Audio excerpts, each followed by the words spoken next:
কি গো আসছি আসছি। নমস্কার, আমি নমিতা, আমার চ্যানেলে সবাইকে স্বাগত। তোমরা খুব ভালো গো, খুব ভালো। খুব ভালো কেন বললাম? খুব ভালো বলে অনেকদিন পর পর ভিডিও দিলেও তোমরা দেখো দেখো, তোমরা দেখবে গো, না দেখলে না আমার খুব খারাপ লাগে। তো দিদি উঠে পড়েছে, ডাকছে এই কারণে, ওই আদা, দারচিনি আর পাতিলেবু, লেবু, মধু টধু দিয়ে একটা জল খায়। ওগুলো আমি ভালো করে ফুটিয়ে ফুটিয়ে ফুটিয়ে ফুটিয়ে এক গ্লাস জল আধা কাপ করে দিদিকে দিতে হবে। তো সেই জন্য আমার ডাক পড়ে গেছে, চট জলদি আমি জলটা বানিয়ে নিই। এই দেখো ওরা সোফায় গড়াগড়ি খাচ্ছে, খা খা খা, যা পারিস কর। একটা কথা না বলে পারছি না, মন চাইলে কি না হয়। যখন কুম্ভ মেলা আরম্ভ হয় তখন আমি আর দিদি বলেছিলাম, আমি দিদিকে বলেছিলাম, দিদি আমরাও যেতে পারতাম। দিদি বলছে, নমিতা দি এই ভিড়ের মধ্যে যদি যাও না মারা পড়ে যাবে, তো এই ভিড়ের মধ্যে কুম্ভ মেলায় যেও না। তো ঠিক আছে, দিদির কথাটা শুনলাম, কিন্তু মনে মনে খুব আফসোস করছিলাম যে যদি যেতে পারতাম, মহাকুম্ভতে চান করলে খুবই ভালো হয়। তো সেই কারণে যেতে তো পারিনি। কিন্তু দেখো কালকে না এই কুম্ভ মেলার ওখান থেকে জল চলে এসছে, মহাকুম্ভের জল এটা। তো সেটাই দিদি বলছে, নমিতা দি মন চাইলে কি না হয়, দেখো ভগবান ঠিক সহায় থাকে। আমি না আশ্চর্য হয়ে যাই, একটা কোনো একটা বিষয় নিয়ে খুব মনে ভাবি, সেগুলো হয়ে যায়। খুব শান্তি লাগছে, আমি কথা বলতে পারছি না। খুব আমার এগুলো না খুব ভালো, খুব আশা করে থাকি যে যদি ওখানে যেতে পারতাম, যদি বৃন্দাবন যেতে পারতাম। আরো যে কত কিছু মনে ভাবি, কিন্তু কোনোটাই আমার হয়ে ওঠে না। হয়তো কবে হবে আমি জানি না। বৃন্দাবন যাওয়ার আমার খুব ইচ্ছে। আর ওই যে বলে না প্রেমানন্দ মহারাজজি, ওনাকে দেখবারও আমার খুব ইচ্ছে। আমি সবসময় যেন ভিডিওর মধ্যেই দেখি, ইউটিউব থেকে দেখি। তো যাই হোক, যে মন চাইলে কি না হয়, চেষ্টা চালিয়ে যাও, সব কিছু পাবে পরপর। তো সেই কারণে চলো এই জলটা দিয়ে দিই মাথায়, আমি আর দিদি। আর কি বলে, জলটা কোথা থেকে পেয়েছি একটু বলে দিই। জলটা হচ্ছে আমি পেয়েছি, মামি নয় দিদি কে গিয়েছিল ওখানে জানাশোনার মধ্যে, ওরা গেছিল, ওরা সবাইকে যারা যারা যায়নি, সবাইকে বলতে কি যারা যারা যায়নি তাদের মধ্যে জানাশোনার মধ্যে তাদেরকে দিয়েছে। তো একটা আমাদেরকেও দিয়েছে, খুব ভালো হয়েছে গো, খুব আফসোস করছিলাম। তো চলো মাথায় জলটা দিয়ে নিই। দিদি আজকের এমন একটা কথা শোনালো যে বলতে গিয়ে তোমাদেরকে কান্না পাচ্ছে। দিদি যে রোজই জিমে যায়, আজও তেমন গেছে। তো আমাকে খানিকক্ষণ বাদে ফোন করেছে, নমিতাদি তুমি কোথায়, আর দেখো না নিচে শিগগিরি এসে দেখো তো, লোধার পাশের বিল্ডিংয়ে মনে হয় আগুন লেগে গেছে। দিদি কোনো লোকেশন খুঁজে পাচ্ছে না, চারিদিকে শুধু গাড়িতে বসে বসে দেখছে ধোঁয়া ধোঁয়া, তাকিয়ে দেখছে লোধার পাশেই, লোধাতে আগুন লেগে গেছে, এরকম একটা ব্যাপার, জানো তো কি বলবো। তো আমাকে বলছে তুমি শিগগিরই আগে নিচে যাও, নিচে গিয়ে দেখো কি হচ্ছে। আমি আগে অন্যটাকে গায়ে দিয়ে তাড়াতাড়ি করে গেছি, গিয়ে দেখছি কিছু নেই, শুধু পাখিগুলো কা কা করছে, কালো ধোঁয়ায় ভরে গেছে। আমি না কালো ধোঁয়া দেখেছি, কিন্তু আমি ধোঁয়া বলে না এতটা বুঝতে পারিনি। আমি ভেবেছি কি মনে হয় মেঘলা করেছে। আমাদের বাড়ির পর্দাগুলো সবসময় যেন টানা থাকে, কিন্তু ডলার ইউরো যেখানে থাকে পর্দা টানা থাকে না, কাঁচগুলো বন্ধ থাকে। আমি এতটা খেয়াল করিনি। এবার আবঝা আবঝা একটু দেখেছি, ও আচ্ছা আজকে রোদ বেরোয়নি, তাহলে মনে হয় মেঘলা করেছে।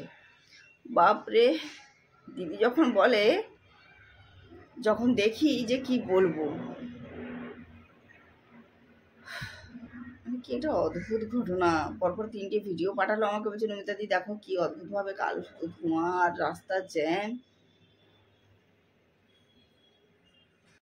ওই আগুন ধরার বিষয়টা নিয়ে না দুদিন তো ভিডিও বানানোই হয়নি। তো আর কি করা যাবে। আজকের এই হাসিটা দেখছো, কিন্তু হাসিটা ছিল না কালকের। কিরে আমাকে দেখছি, কাজগুলো আছে সেরে নি, সেরে একটু নিচে যাব, নিচে গিয়ে ভিডিও বানাবো। চট করে একটা কারেন্ট ভিডিও বানিয়ে নিই। এদিক থেকে আয়না দিয়ে দেখি, দিদি খুব ব্যস্ত আছে বাড়িতে, হঠাৎ করে হ্যাঁ এই কারণে হঠাৎ করে একটা কাজ পড়ে গেছে, তার জন্য যেতেই হবে। চলে গেছে না, শুধু এখন ক্রপ টপ পরে শুধু পেট দেখাচ্ছে, শুধু পেট দেখাচ্ছে নয় দেখছে। নমিতাদি দেখছি, হ্যাঁ সামনে সই। 10 বার। দেখো দেখো, না না কমেছে, কিন্তু খুব ভালো কমেছে। শুধু দেখা যাচ্ছে আর কমেছে মানে কমতে বাধ্য। শুধু আমিই কমাতে পারছি না না। তোমার সম্ভব না, ডেডিকেশন চাই, বুঝছো তো? এটা এই অভিশাপটা দেওয়ার অপেক্ষায় এত সুন্দর কথা। স্বপ্নের অভিশাপে গরু মরবে না, খাওয়া কম করতে হবে। ঠিক আছে, তাই তো তাই। তুমি কি এটা খাবে তো, প্রোটিন? কেলা ছাড়া কি করে খাবে আমি জানি না। দিদি তুমি কবে আসবে? পরশুদিন তো? হ্যাঁ। কেন আরো 2 দিন থাকো না? না তুমি ঘর থেকে চলে গেলে আমার জানি, সরি তোমাকে বেশি দিন ছুটি দিতে পারছি না। কখন তুমি তো বেরোবে বলে মানে অ্যাভেলেবল, তারা কাজের কাজ চলে এলো। আমার বিশ্বাস নেই দিদি যদি না মানে গিয়ে আবার যদি ফেরত চলে আসে, অটোয় বসিয়ে দিয়ে আসবো। অটো হয় তো, অটোয় বসিয়ে দিয়ে আসবো, কোনো চান্স নেই। এই যে অটো এসে গেছে। চার্জারটা দিয়েছো তো? হ্যাঁ শোনো না, তুমি চার্জারে তো সুইচটাই মারোনি, চার্জ হয়নি। দিদিকে অটোয় বসিয়ে দিয়ে চলে এলাম আমি। উফ কি রোদ কি রোদ। দেখি আবার ডলারিগুলো বাড়িতে কি কীর্তন করছে জানি না, গিয়ে আগে দেখতে হবে। ডলারিগুলো কিছুই কীর্তন করছে না, একদম ভদ্র ছেলের মতন বসে আছে। উফ এসিটা চলছে। এত গরম মুম্বাইয়ের গরম ভাই মারাত্মক, প্রচুর গরম। দিদি চলে গেল, আমি সেই একাই থাকি। দিদি তো কাজের মধ্যে এদিক ওদিক চলে যায়, একাই দিনটা আমার কেটে যাচ্ছে। ডলারিগুলো চলে আয়, সবাই মিলে একটু শুয়ে পড়ি। এখন বাজে আড়াইটে বাজে। গরম বাবা, শুয়ে পড়বো বলছি, পেটে যে কিছু দেওয়া হয়নি সেটার কথা মনেই নেই। কিছু খাওয়া হয়নি, কিন্তু আজকে দিদি যাবে মানে বাড়ি যাওয়ার চক্করে আজকে কিছু রান্না হয়নি বলতে দিদি এমনি সেদ্ধ খাবার খায়। বিনস, গাজর, ব্রোকলি এগুলো সব সেদ্ধ করে দিদিকে দেওয়া হয়েছে, সেগুলো আছে, সেগুলো খেলেও হয়ে যায় আমার। কিন্তু আমার আজকে মন করছে একটু সেদ্ধ ভাত করে খাই, আলু সেদ্ধ। তো আলু সেদ্ধটা বসিয়ে দিই, কেননা ভাতটা খেয়ে দিয়ে শোবো না বাবা। শুলে আবার আমার না বিভৎসভাবে একটা মুখ ফুলে যায়, এমন ঘুমোলে দুপুরবেলা চানটা করে যদি আমি শুয়ে পড়ি ভীষণভাবে মুখটা ফুলে যায়। শোবো না, সেই কারণে খেয়ে দিয়ে বসে থাকবো, টিভি দেখবো, ব্যাস তাতেই হবে। এই যে দিদির জন্য ব্রোকলিটা সেদ্ধ করেছিলাম, সেদ্ধ করে আমি ছাঁকনিতে ছেঁকে রেখেছিলাম যাতে ওই মানে জলটা বেরিয়ে যায়। তো এটাতেই হয়ে যাবে, চলো আর ভাত বসাতে হবে না, এটাই খেয়ে নেবো। দিদি আমার সামনে কত নাটক করে। নমিতা দি আমাকে এইটা ফ্রাই করে দাও, সবজি সেদ্ধ করে দাও, মটরশুঁটি সেদ্ধ করে দাও, আমার পেট মোটা হয়ে যাবে। কোথায় মানুষটা, কোথায় দেখতে পাচ্ছি না।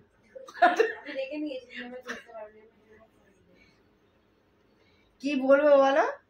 আর বাড়িতে গিয়ে বিরিয়ানি খেয়েছে, মিষ্টি দই খেয়েছে। আবার আমি তো জানি দিদি এটা বাড়িতে গেলে করে, তার জন্য আসলে জিজ্ঞেস করলে মিথ্যে বল। আর বাবা কোনো উপায় নেই, দিদির ভিডিও আমি দেখে নিই।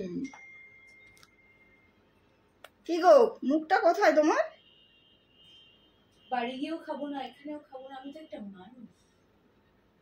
তুমি কি মিষ্টি দইটা আনাচ্ছ? তোমার তো এখনো খেতে ইচ্ছে করছে বলছো। সিংহের জিভে একবার খুব লেগে গেছে, এবার লোভ হচ্ছে। দেখি এটা একটু কাটাতে হবে। কিন্তু আমাদের দেশের মতন ভালো পাবে না দিদি, পাবে এখানে? আমি বাড়ি গেলে মিষ্টি দই আনবো। আসলে দিদি যে কলকাতা গেছিল চলে এসেছে, মানে দিদি গেছে পরশুদিন, কাল বাকি আজকে সকালবেলায় ঢুকে গেছে ঘরে। এসেই বলছে নমিতা দি আজকেও খেয়েছে, আজকেও ডিমের ঝাল দিয়ে ভাত খেয়েছি। খাও খাও, পরে আমায় বলো না কিছু যে তোমার তেল মশলা খেয়ে আমার শরীরটা খারাপ করছে। দিদি কলকাতা থেকে এসছে, কালকের আবার যাবে কোথায় একটা বলছিল, জায়গাটার নাম ভুলে গেছি আমি। আবার এই যে টলি গোছাবো, বিছানাটার অবস্থা আমি দেখাচ্ছি তোমাদেরকে, খুব খারাপ অবস্থা। এই দেখো বিছানাটার অবস্থা, কি অবস্থা। এ হচ্ছে টলি গুছাবো আবার এক্ষুনি আমি। কোথায় যাবে জায়গাটার নাম তো ভুলে গেছি, সে যাই হোক, যখন যাবে তখন বলে দিচ্ছি। কালকে যাবে, কালকে বিকেলের দিকে যাবে। তো আমি টলিটা গুছিয়ে নিই, কেন বিছানাটা তাহলে খালি করতে পারবো না, হলে বিছানাটা এরকম জড়ো হয়ে থাকবে। তো চলো বিছানাটা গুছিয়ে নিই।